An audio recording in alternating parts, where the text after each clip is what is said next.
Notícias está de volta e agora aqui nos nossos estúdios recebemos a doutora Elis, ela que é psicóloga e também pré-candidata a vereadora pelo PSD na eleição deste ano. Doutora, muito obrigado pela sua presença, boa noite, bem-vinda. Boa noite, André, eu que agradeço o convite, uma boa noite para todos que nos acompanham, para toda a equipe aqui do Radar, para a minha equipe que está aqui também presente, que seja uma ótima noite para nós. É isso aí, vamos falar sobre muitos assuntos, ouvir a doutora sobre as principais ideias que ela tem para a cidade. Agradecer a todos que estão na audiência aqui também. Vi que o doutor José Mário está aqui nos prestigiando com a audiência. Mandar um abraço para o doutor José Mário também, que tem sempre nos ajudado, apoiado aqui essa nova fase do Radar de Notícias. Então, agradecer a ele pela audiência e a todos que estão nos acompanhando. Doutora, vamos começar com a pergunta elementar. Por que você decidiu ser servidora pública e fale um pouco sobre a sua trajetória para a nossa audiência, por favor.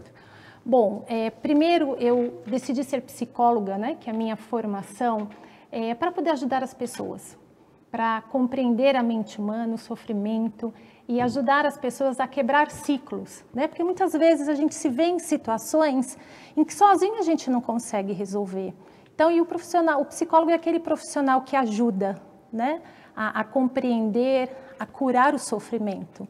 Então, essa foi a minha escolha pela psicologia. Ser servidora, porque é a forma principal de estarmos com o nosso paciente do SUS, né? O atendimento que se dá hoje num consultório é muito diferente do atendimento do SUS, porque as pessoas mais vulneráveis, elas não estão no consultório, elas estão nas nossas unidades. Então, é por isso que eu escolhi ser servidora pública. Uma pergunta que eu faço para a senhora sobre essa área da psicologia. A impressão que eu tenho, não sou especialista na área, não tenho formação acadêmica nesse segmento, mas de vivência mesmo, até por conversas com meus próprios familiares, isso deixa a gente mais próximo de algumas coisas, eu percebo um certo preconceito com a questão da psicologia, com depressão, saúde mental, etc. e tal. Queria saber da senhora o seguinte: na avaliação da senhora, na condição de especialista do tema, o quanto que a Covid-19, a pandemia, em que as pessoas ficaram muito tempo trancadas em casa, isoladas das pessoas queridas, o quanto isso foi um ponto de virada para despertar a atenção das pessoas da importância do tratamento, da importância de valorizar as ações para a saúde mental das pessoas? Perfeito, André. Acho que assim, a psicologia, assim como a psiquiatria também, sempre teve aquele estigma, né? Então, assim, não, eu não vou procurar um psicólogo, porque psicólogo é coisa de louco. E eu não sou louco, né? Com a pandemia, houve acho que uma maior sensibilização da população por conta do adoecimento. Hoje, a nossa população, ela está muito adoecida, né? E eles estão explicitamente pedindo ajuda. E acho que as pessoas estão vendo cada vez mais, e a mídia social também ajuda muito, a desmistificar o papel da psicologia, né? Que o papel do psicólogo é aquele de escutar, de acolher o sofrimento e de ajudar a pessoa a quebrar os ciclos, a fazer as suas escolhas. Então, a pandemia, ela trouxe essa sensibilização, sim, né? Foi um período muito impactante, um vírus novo, com uma letalidade alta. Todos nós ou perdemos ou conhecemos alguém que perdeu alguém querido, né? Foram muitas perdas, perda de pessoas, perda de trabalho, perda do que nós conhecíamos como sociedade, como vida. Então, a pandemia trouxe essa maior sensibilização, sim. Vamos começar falando da intenção da senhora de ser uma pré-candidata no pleito desse ano. Queria começar perguntando o seguinte: eu, fazendo a pauta aqui para a nossa entrevista, eu vi uma proposta que eu julguei muito interessante sobre um atendimento especializado para os profissionais da saúde, que são as pessoas que atendem a população, mas que talvez não tenham a quem recorrer. Queria que você falasse sobre essa ideia, do que você pensa sobre isso, da importância da implementação de projetos dessa natureza. Tá. Bom, eu enquanto servidora, eu convivo com os meus colegas profissionais, e o profissional que está na saúde, ele lida ali frente a frente com a morte, todos os dias. E a saúde, ela não pode ser vista como linha de produção. A saúde precisa de um olhar diferenciado, né? E hoje nós não temos no legislativo nenhum vereador que represente os servidores. Nós não temos hoje um vereador que seja a voz do servidor. E é por isso que eu aceitei o desafio de me candidatar e estou como pré-candidata hoje, né? Os nossos trabalhadores passaram nos últimos anos, tivemos a epidemia da febre amarela 2017, Covid, agora dengue, e muitos não conseguiram parar para elaborar suas perdas. A gente só está trabalhando e isso gera um adoecimento muito grande, né? Então, nós temos muitas propostas para os servidores, a gente precisa ter esse olhar diferenciado, esse atendimento especializado para os nossos profissionais. Tanto que uma das nossas propostas de valorização para o servidor é a questão do nosso plano de cargos, carreiras e salário, né? Porque é uma forma de você valorizar também o servidor, é algo que hoje não está em andamento. E o que nós estamos pleiteando? Nós, na semana passada, estivemos com o governo, nós protocolamos uma solicitação de revisão desse plano e sugerimos a formação de uma comissão para essa revisão. E que nessa comissão nós possamos ter a representação de todos os servidores em todas as suas categorias profissionais. Porque a necessidade do médico é uma, a do psicólogo é outra, a do agente comunitário de saúde é outra. Então, a gente precisa dessa representatividade coletiva. 18h53, antes que eu me esqueça, já deixar um recado para você que nos acompanha pela TV Guarulhos. A partir das 19 horas, nós encerraremos a nossa transmissão pela TV, mas nós seguiremos nas redes sociais. Temos ainda algumas perguntas para fazer para a doutora Elise, ela que está respondendo, apresentando as suas ideias aqui para a nossa cidade. Então, a partir das 19, venha da TV Guarulhos ou para o YouTube, ou para o Facebook, ou também para a nossa live no Instagram e mande a sua pergunta também. Se possível, nós vamos divulgar aqui, exibir algumas perguntas para a doutora Elise. Doutora, a senhora está filiada ao PSD e eu queria fazer uma pergunta para você da seguinte forma. Eu conversei hoje de manhã com o Rabi Khalil, que é o nosso colunista aqui, que está aqui todas as segundas-feiras, e perguntei para ele o seguinte, falei, Rabi, eu já ouvi de alguns vereadores que a disputa dentro do PSD está complicada, tem vereadores com muitos votos. Você sabe de alguma estimativa que circula por aí? Já ouvi alguns vereadores falando 5, 6 mil votos. Qual que é o número que circula aí na Câmara? O Rabi, que conhece tudo ali da Câmara. Ele disse o seguinte, olha, precisa de pelo menos 6 mil votos. São muitos votos. É um número que a motiva ou a assusta? Ou as duas coisas, um pouco de cada coisa? André, eu sempre converso isso, né? E já me perguntaram isso também.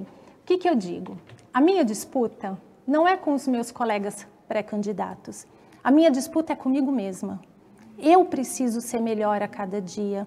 Eu preciso ser uma pré-candidata e, se for uma candidata, com propostas que agreguem para a população, né? E uma vez que você tem propostas que agreguem, uma vez que você realmente tem o desejo e a efetiva certeza de que as tuas propostas são as propostas que a nossa população precisa, eu não me intimido com 6 mil votos. 6 mil votos, 10 mil votos, isso não me intimida.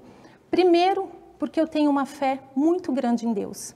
O meu Deus é o Deus do impossível e se for a vontade dele, nós estaremos lá. E além disso, nós temos o nosso trabalho, que é um trabalho longo, e é um trabalho que fala por si. Tanto que, para minha surpresa, eu recebi o convite por 4 partidos. 4 partidos me convidaram, né, para a filiação. Então, não, eu sei que é um número alto, mas isso não me intimida. Eu não tenho olhado nem para os meus colegas pré-candidatos e também não tenho olhado para a quantidade de votos que é necessária. Eu tenho olhado para o meu trabalho. Maravilha. Um dos assuntos que tem pautado o Radar de Notícias nas últimas semanas, e praticamente em quase todas as entrevistas, os candidatos, pré-candidatos que são críticos à atual gestão do prefeito Guti, vêm aqui e dizem o seguinte, o principal erro é na área da saúde, especificamente no que tange às terceirizações. Pergunto o seguinte, qual a sua opinião sobre a terceirização na área da saúde? ela é positiva, ela é negativa? Você é a favor de se terceirizar tudo? Dá para encontrar um meio termo? O que você pensa sobre esse assunto?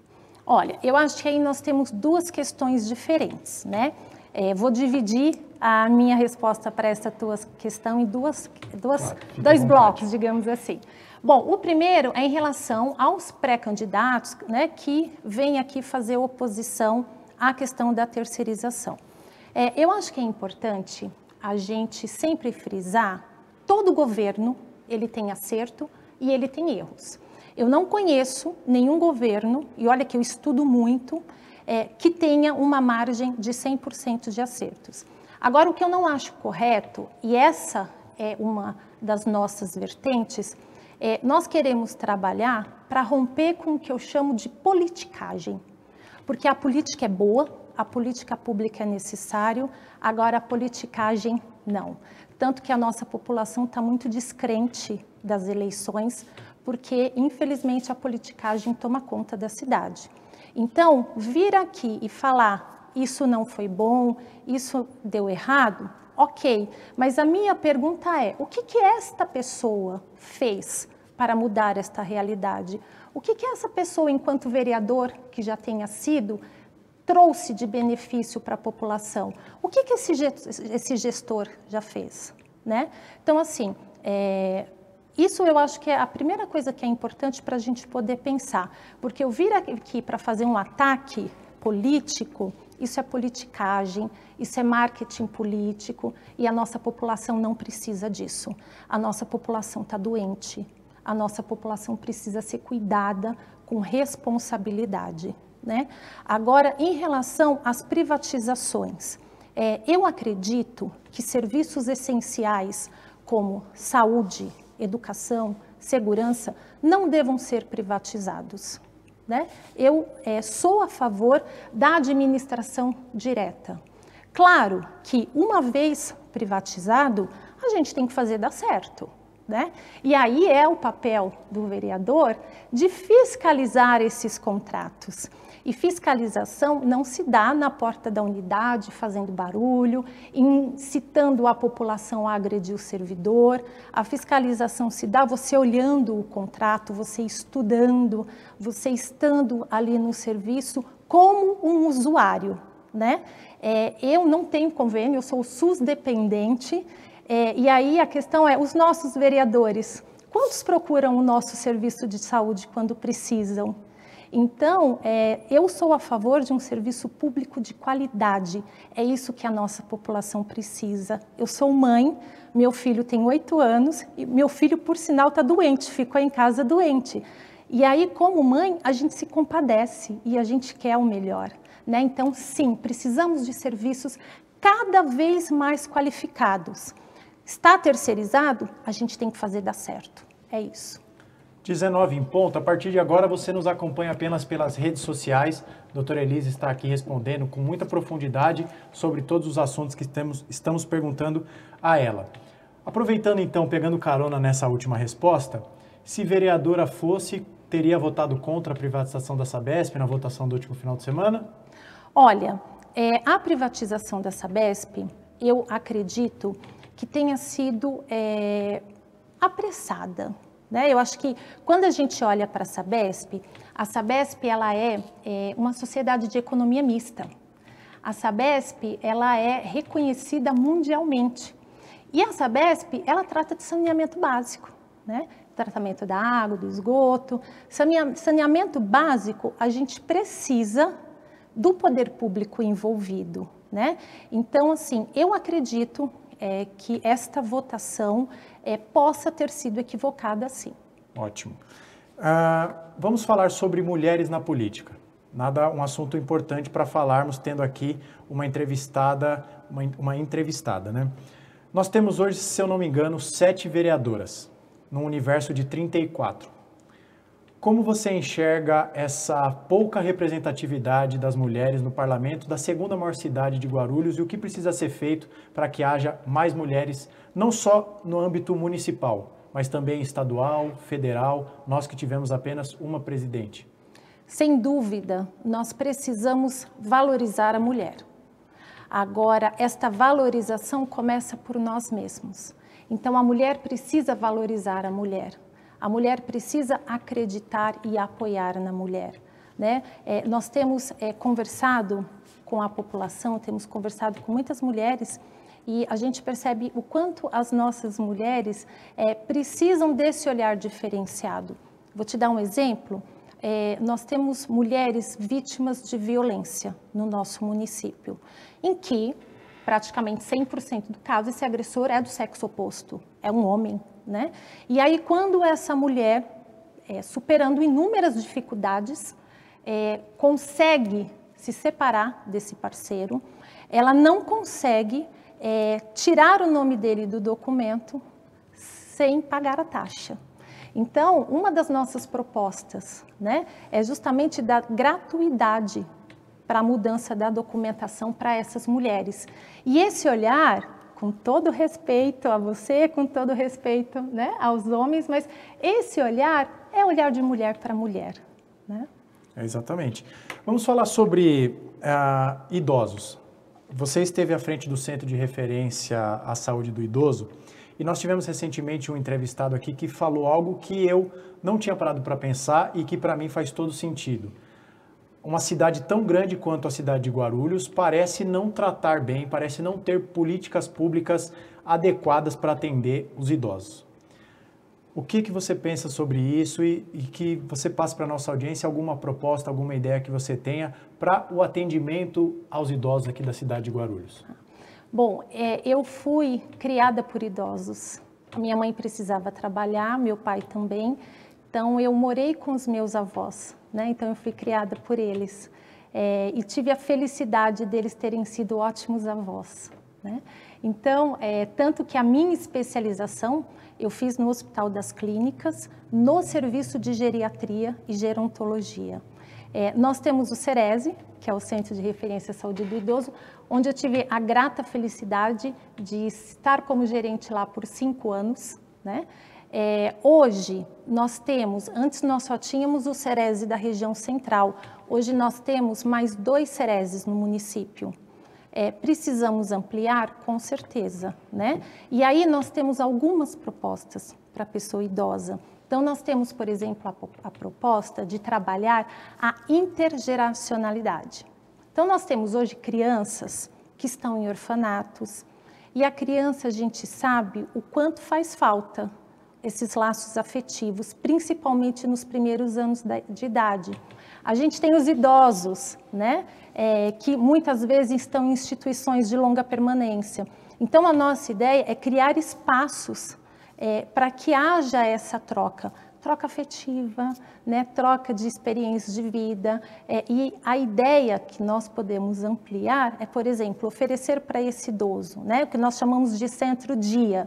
Existe um termo que eu não gosto de usar, que vulgarmente, né, popularmente se chama de creche para idoso. Uhum. Eu não acho que idoso deva estar em creche, acho que esse é até um termo desrespeitoso. Mas a gente precisa ampliar o nosso número de centro-dia, onde esse idoso vai poder permanecer, né, durante o dia, realizando inúmeras atividades, sempre focando no envelhecimento ativo. Né? Existe sim aquele idoso, por exemplo, o Ceresi, ele cuida do idoso frágil em processo de fragilização, mas e o nosso idoso ativo? Porque quanto mais a gente trabalhar na prevenção e na promoção à saúde, mais ativo esse idoso será, melhor qualidade de vida e menos necessidade do serviço de saúde. Doutora, a gente não poderia encerrar a entrevista sem falar sobre um assunto que infelizmente não sai do noticiário guarulhense, que é a dengue. Você disse durante a nossa entrevista que os profissionais da área da saúde não conseguem descansar porque é uma crise atrás de crise, embora não tenha sido esse o termo que você usou. Mas, de fato, Covid, dengue, uma série de problemas. Você acha que a atuação do Executivo e do Legislativo no enfrentamento à dengue é satisfatória? Por tudo que temos visto até aqui, é uma boa atuação, tanto do prefeito quanto da Câmara?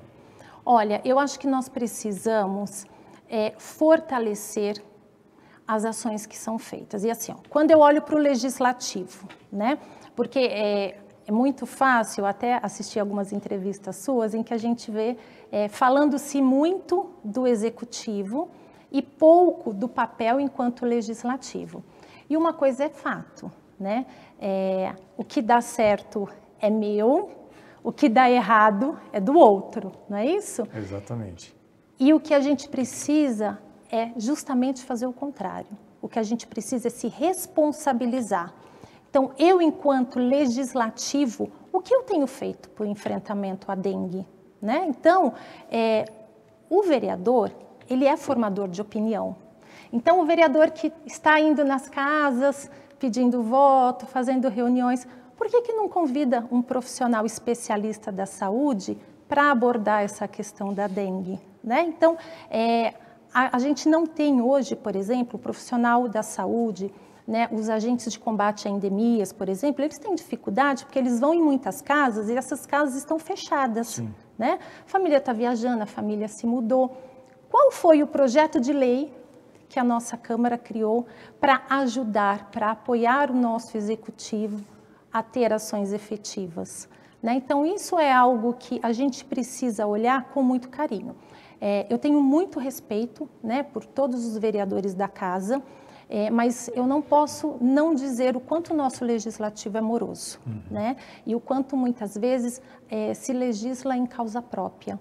E a gente precisa sempre se lembrar de quem nos colocou lá, que é a população.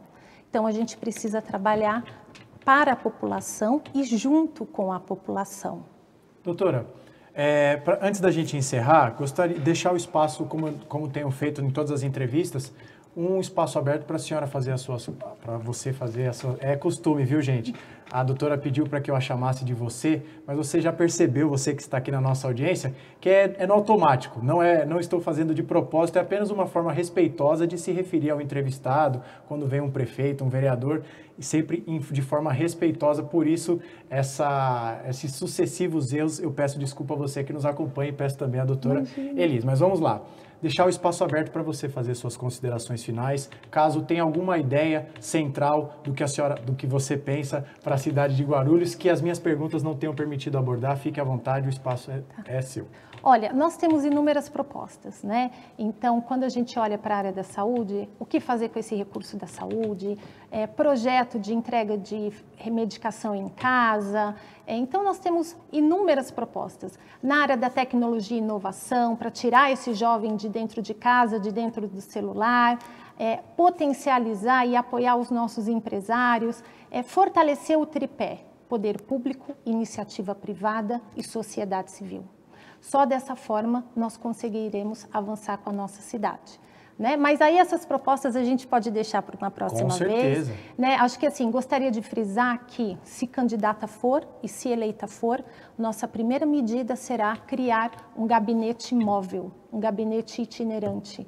Nós estaremos todos os meses em todos os bairros da nossa cidade. Nós não seremos aquela vereadora, aquele vereador que vai na sua porta pedir voto e que não passa nem para agradecer, né? Então, nós estaremos todos os meses em todos os bairros, é um compromisso, cronograma será disponibilizado, será público e não poderia deixar passar a oportunidade de agradecer. Quero agradecer a você, a toda a sua equipe, a minha equipe maravilhosa que está aqui comigo, a você que nos acompanha, a você que está sem esperança de uma política diferente, vem conversar com a gente. Nós temos boas propostas, nós temos boa vontade. E também não poderia deixar de agradecer, você citou aí o Dr. José Mário. O Dr. José Mário, ele é um grande amigo, né? O Dr. José Mário, assim quando eu recebi o convite, a primeira pessoa que eu procurei foi ele, porque ele tem uma grande vivência política. Verdade. E assim como eu, ele quer o bem para a cidade. Então, o Dr. José Mário tem sido meu amigo, meu parceiro, meu padrinho, meu mentor. Eu tenho um carinho muito especial pelo Dr. José Mário, pela Lu, pela esposa dele. Então, quero mandar um abraço para todos os servidores da saúde, a você, mulher, e estamos juntos. Só para a gente encerrar, a mensagem do Dr. José Mário, que estava na audiência, falei com ele hoje pela manhã. Boa noite, André e pré-candidato Dr. Elis. Dr. Elis fará uma grande diferença qualitativa na Câmara de Guarulhos, absolutamente preparada. Torço pela cidade, logo torço pelo sucesso da Dr. Elis. a mensagem do Dr. Zé Mário. Muito obrigado pela audiência, doutor. Obrigado pelas palavras de carinho que o senhor tem transmitido a mim. Obrigado mesmo. É importante saber que a audiência tem gostado da nova fase do Radar de Notícias e nós temos feito aqui, eu tenho feito particularmente, mas toda a nossa equipe aqui tem feito o melhor possível para honrar o legado de quase 4 décadas do Radar de Notícias e levar você que nos acompanha a melhor e maior cobertura das eleições municipais. É por isso que a gente pede o seu like, a gente pede para você compartilhar os nossos vídeos, os nossos cortes, que você pode ver, por exemplo, pelo nosso Instagram. Siga o Radar de Notícias pelo Instagram, @Radar de Notícias. Fique de olho também nas propostas dos pré-candidatos para que você possa ver, até para você interagir com eles aqui durante a sua entrevista, fazer a sua pergunta, que nós estamos sempre exibindo as suas mensagens, as suas perguntas. Eu agradeço em nome de toda a equipe aqui do Radar de Notícias ao Dr. Elis pela entrevista, pela presença, respondeu sobre tudo, nos deu uma verdadeira aula aqui com respostas com profundidade sobre um assunto que é fundamental para a nossa vida, saúde. É fundamental, sem saúde não há vida. Então foi uma entrevista muito gratificante. Eu desejo boa sorte a você na pré-campanha, se candidata for durante a campanha também, dizer que as portas do Radar de Notícias estarão sempre abertas e, em sendo candidata, volte mais vezes com certeza e boa sorte nessa caminhada. Temos muita água vai passar debaixo dessa ponte até a eleição. Muito obrigado, doutora. A gente agradece a todos que nos acompanharam e encerramos por aqui mais um